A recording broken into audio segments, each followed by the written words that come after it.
Good morning or good afternoon to everyone. Thank you so much for joining us today.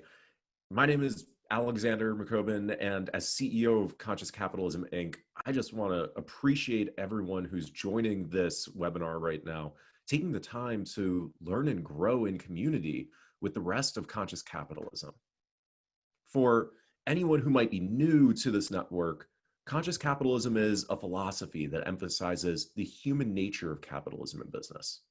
It's a movement of business leaders around the world working to change both the practice and perception of capitalism to elevate humanity.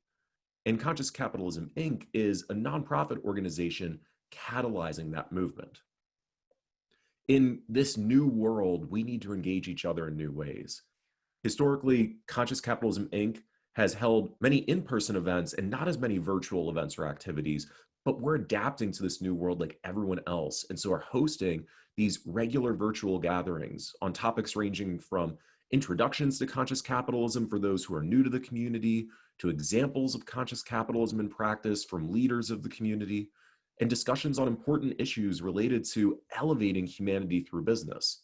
And it is my absolute pleasure today to welcome for this gathering Harvard professor Rebecca Henderson. I actually met Rebecca just before COVID hit. We were actually in person together at the CECP Investors Forum, where I was blown away by your talk, which was encapsulating the book you were about to publish that you've been teaching for years, called Reimagining Capitalism in a World on Fire. And from that talk, I knew we needed to get you involved with conscious capitalism, Professor Henderson, because what you're describing is the challenges the world is facing right now and the need for capitalists and capitalism to step up to solve those problems in order for us to create the best future possible for us. And I don't want to take any more time. I want to turn it over to Professor Henderson so that she can share with everyone here what you've been working on, the research that you've done, and a path forward for conscious capitalists to be leaders in this effort.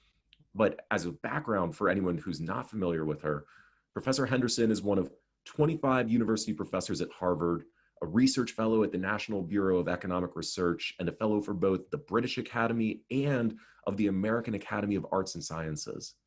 She's an expert on innovation and organizational change. Her research explores the degree to which the private sector can play a major role in building a more sustainable economy, focusing particularly on the relationships between organizational purpose, innovation, and productivity in high-performance organizations.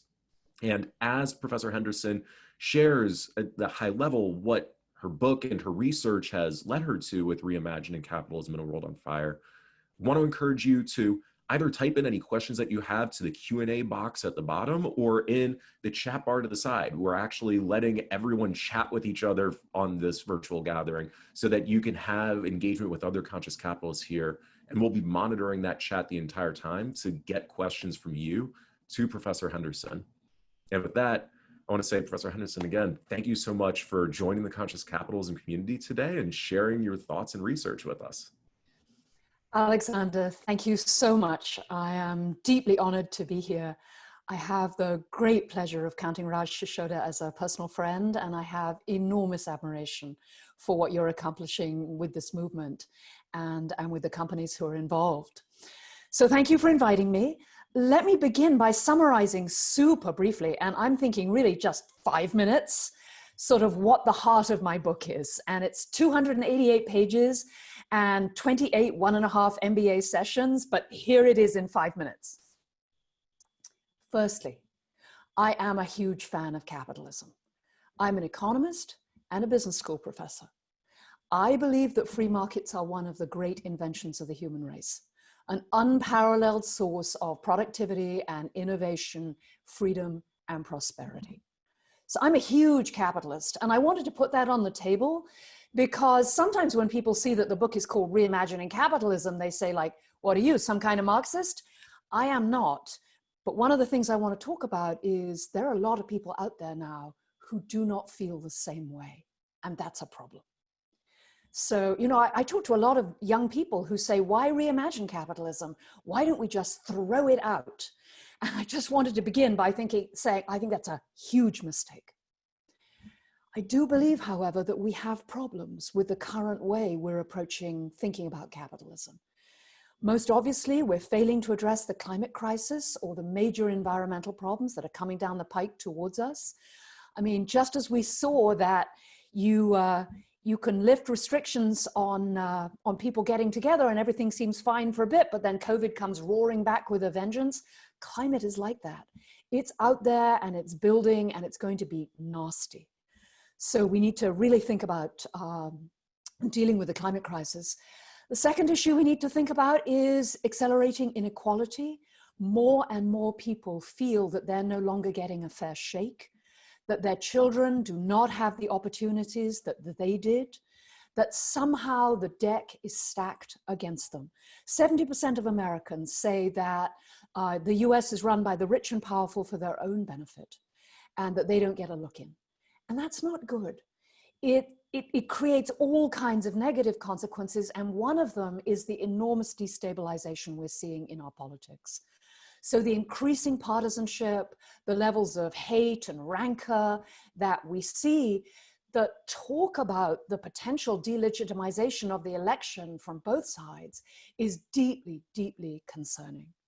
Because everything I think we know about what makes for a healthy society is we absolutely need free markets, but we also need a healthy society and a healthy set of institutions to work out our differences and set the rules of the game.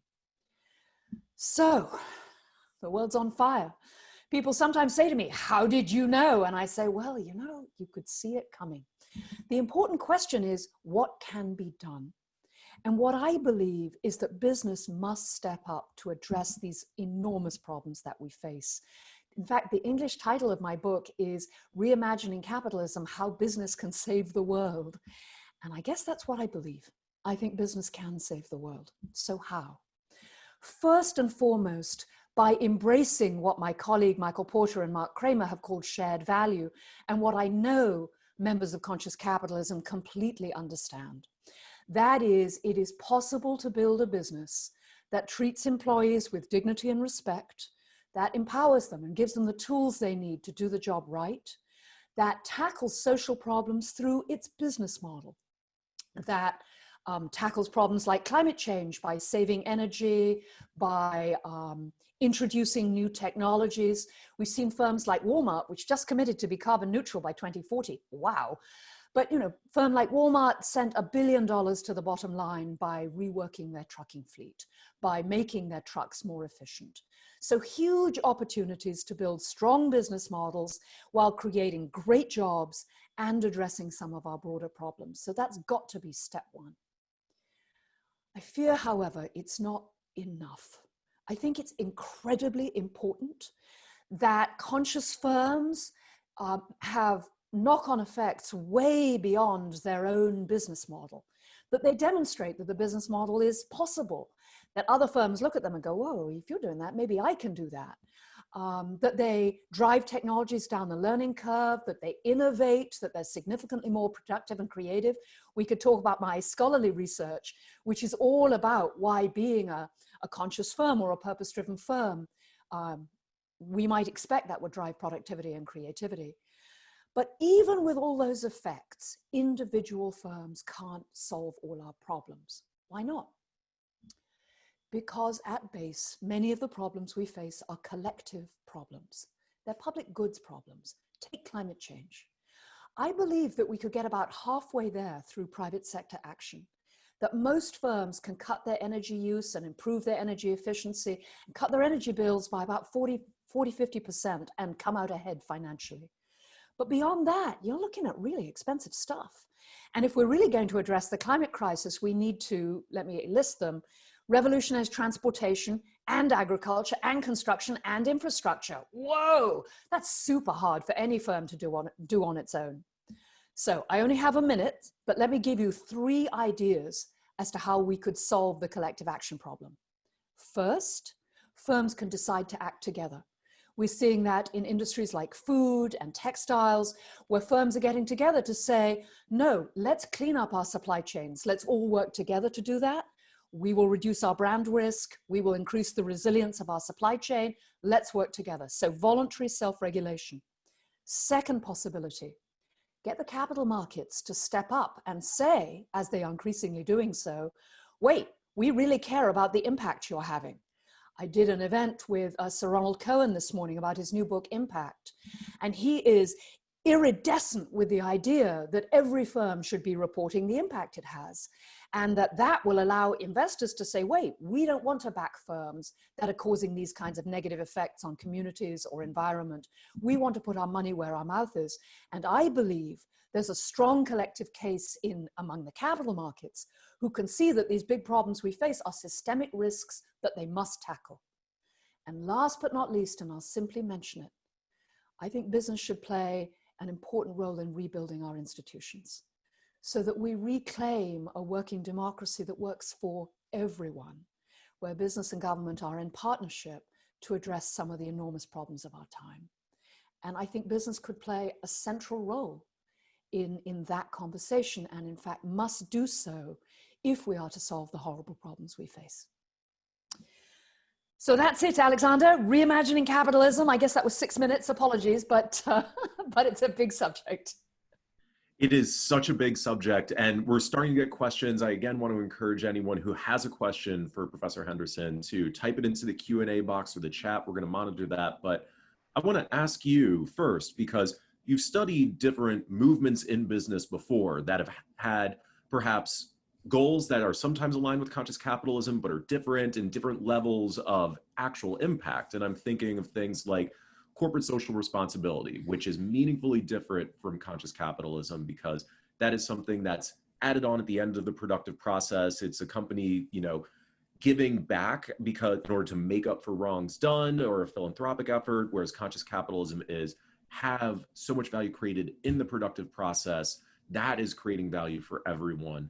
But CSR, sustainability, ESG, shared value, there have been these other movements before around business and business as a force for good. What can the conscious capitalism movement learn from these other efforts before that have had different levels of success? I thought you were going to ask me, what can others learn from conscious capitalism? Because I'd be happy to answer that question too. Let's ask that too. So what can we learn from some of these other movements? So first, I don't want to run down anyone who's worked extensively in something like corporate social responsibility. Many of these efforts were put together with enormous thought and care and have changed the lives of thousands of people. So it's not that it's a bad thing to do CSV. CSR, it's sort of, for me, misses the point. And the point is we need to switch the whole society. I remember talking to a CEO who was setting up a foundation that was going to work with people of color and really support them in getting into good schools and then getting into good colleges. And he was talking about, the 30 people he was going to give full scholarships to and how he was going to work with them personally. And someone on his team said, we employ 100,000 people. Maybe we could do a bit more on social inclusion in the heart of the business. And maybe that would be good for us. Many of our customers are going to be people of color. Many of the people we want to hire are going to be people of color. Maybe we could get better at dealing with it in the heart of the business. And for me, that's, one of the things we learned from again, not the failure of CSV, but the limited impact of CSR, which is that it did not reach into the heart of the business. And I think that's what's so exciting about conscious capitalism. It talks explicitly that the consciousness pervades the entire approach to business. That this is not something you add on or do after you've retired. It is the way we want to run capitalism. And that feels to me so important. I mean, we've had this movement throughout history, this idea that treating people with dignity and respect, giving them the tools they need and the power to make local decisions, really empowering them and giving them a broader sense of their purpose at work. We've known for the last 100 years that that's an incredibly powerful way to run firms. I won't say it's always the royal road to riches. Anyone who's listening know it's like super hard. And sometimes you can make a ton of money treating people badly and putting yourself to sleep and just going on automatic. But that this is a much better way to run organizations. And I think it would have, if we could really generalize it, if it was commonly accepted that this is what we need to do, I think it would be transformative across the world, not only inside firms, but culturally and socially as well.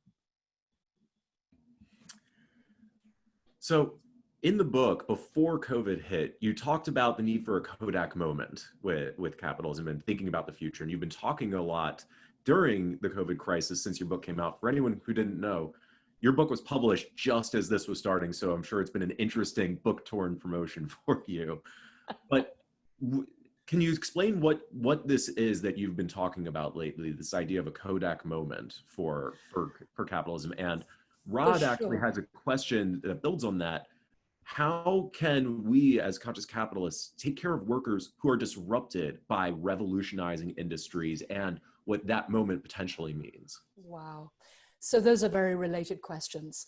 So when I talk about a Kodak moment, it flows from the fact that I was the Kodak professor of management at MIT, which was a coincidence, but that's what I did. I spent the first 20 years of my academic career working with firms who were trying to respond to major shifts in their environment.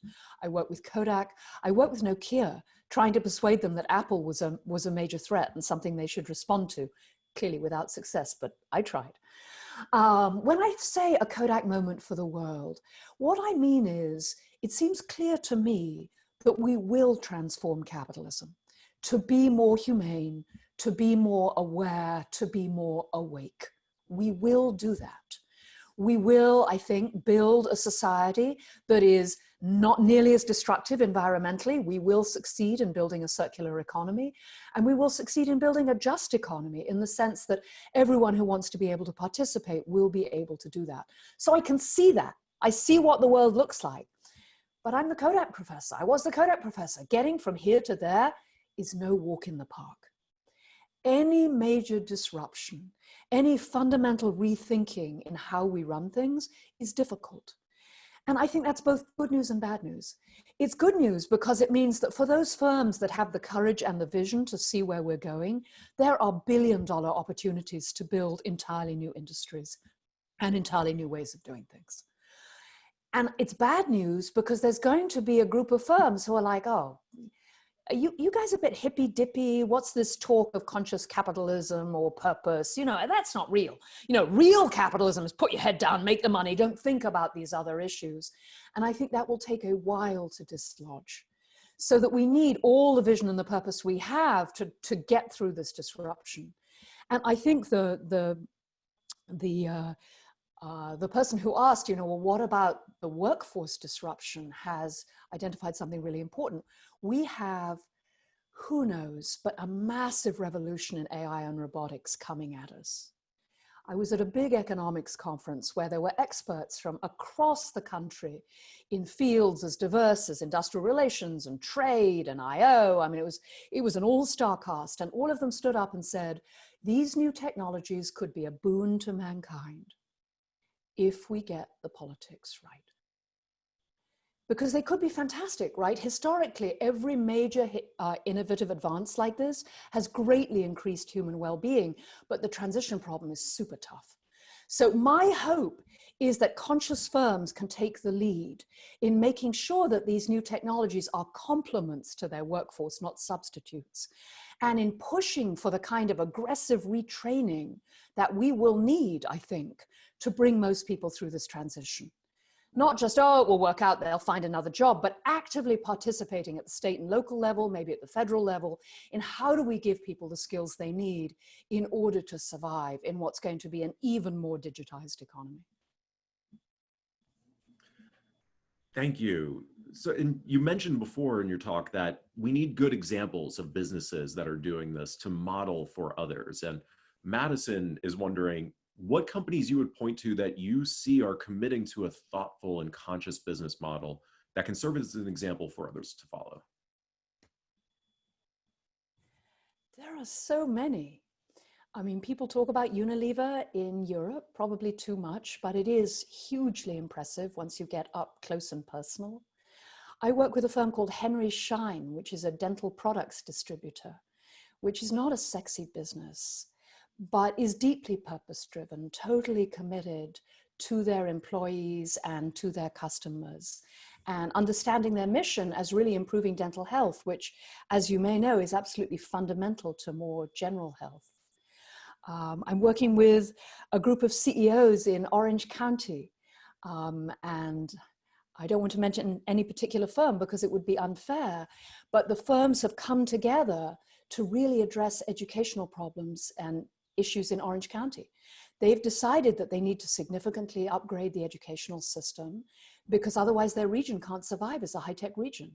And so they're pulling together to work with local businesses, to work with local community colleges and local universities to make sure that the programs they're offering are really helpful. And then they're committing to hire the graduates of those programs.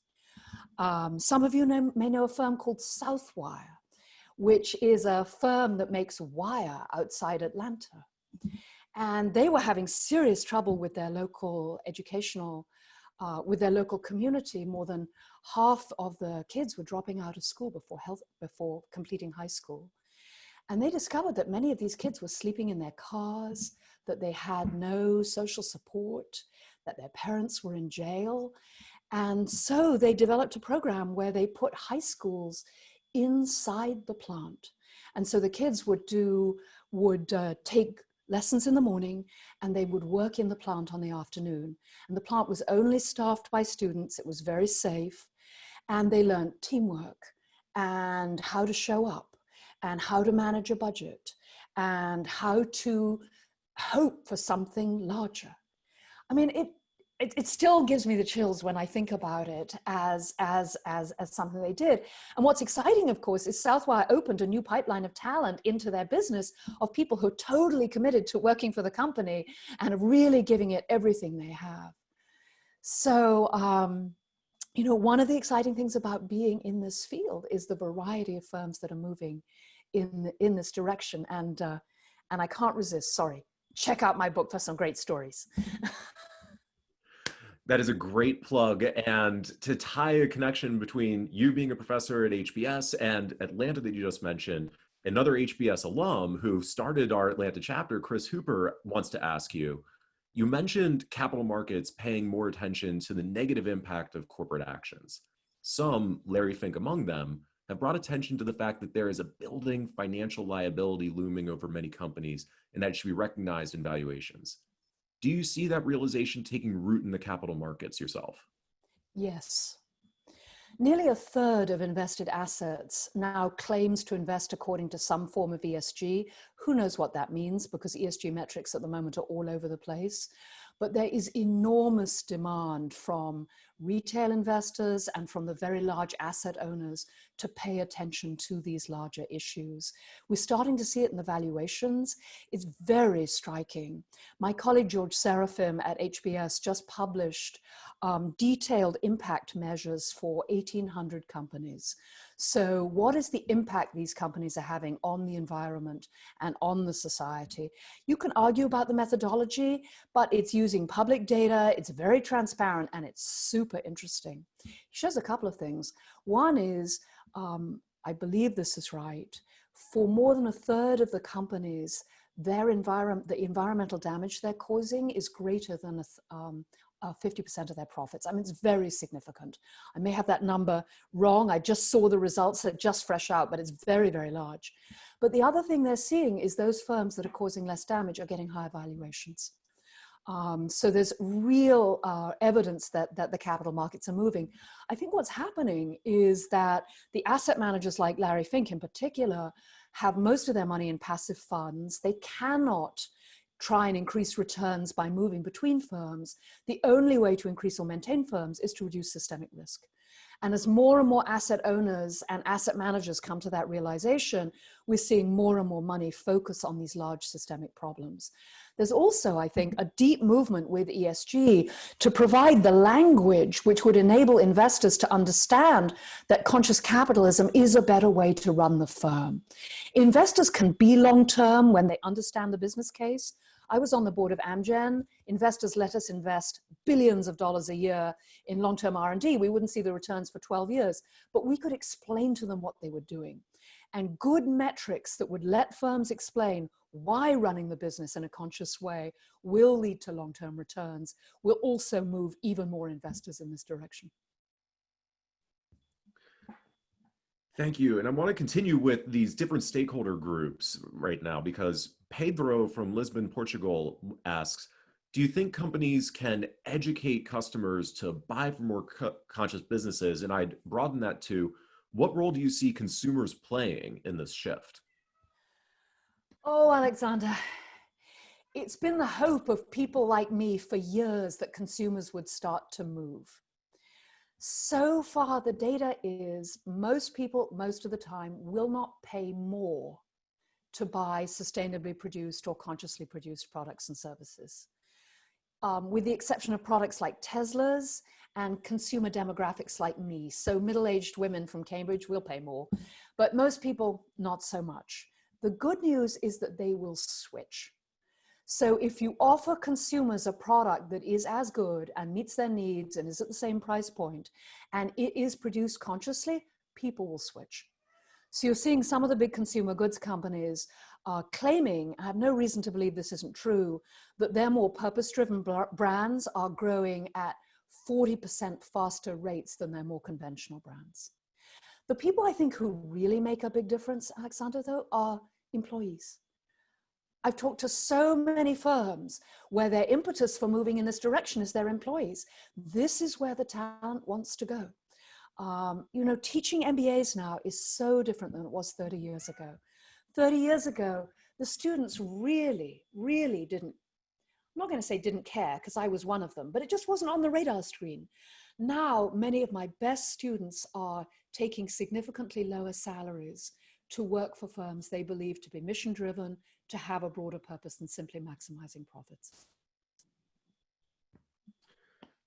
That's really interesting. And actually, I want to talk about future employees and what the future looks like with, I think it's going to have to be our last question, unfortunately. But Diane is wondering, to build the next generation of conscious capitalists, how do we get more colleges and universities to include purpose, conscious leadership, and other principles like this into their curricula? And I think everyone here is going to be really interested to hear your perspective on that as a professor at Harvard.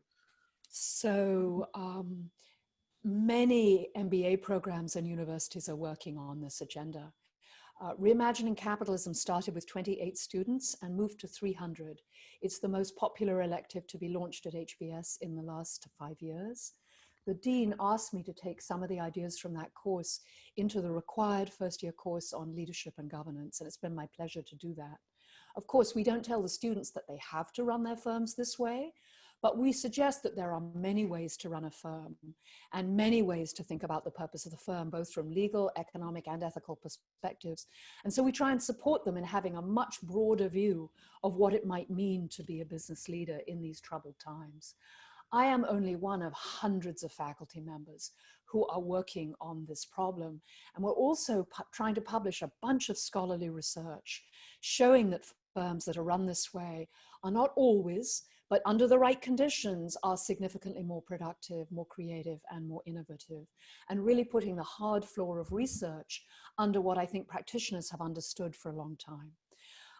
And so it's this double punch is teaching and research. We have more than 300 cases now at HBS on what we call creating shared value, but at billion-dollar scale.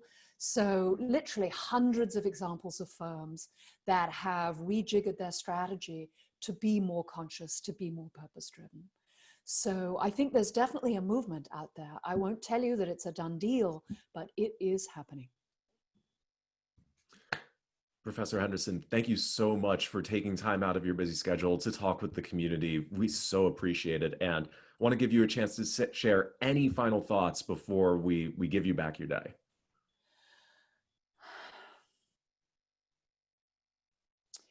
I spend a lot of my time talking to young people, and they are close to despair, and many of them are very angry. I think it's really important that business step up to some of the largest systemic issues that we face, that business be a voice for inclusion, that business be a voice for worker well-being, and ultimately that business be a voice for strong democracy. If 70% of Americans think that the system is run by the rich for the rich, how will we build the kind of inclusive, healthy society that we want? And you could say, well, why would business do this? Because I believe deeply that it is in the private sector's long-term interest to build a healthy, inclusive, purpose-driven society. That the course we're currently on will probably not take us there, and we must act, and act now, if we are to build the future that we so very much want to leave to our children. Thank you for that inspiring final message and the call for all of us in conscious capitalism to take up this challenge and this opportunity and need. And really, thank you for all of your work, your research, your teaching, your book, and spending your time with us today. Thank you so much. It's an honor and a privilege to be here. I really appreciate it. Thank you. Thank you. And to everyone who is still with us, before you leave, we have a short survey. It's not so much on the content because we so appreciate Professor Henderson being with us, but we want feedback on the format so that we can continue to improve this and offer more events like this that provide value for you. So look at that in the chat box before you leave. Take 2 minutes to fill it out. And I just want to say thank you so much to all of you for joining us today, for being in this learning community, and for all the work that you're doing to elevate humanity through business. Take care. Have a great day. Take care. Thank you.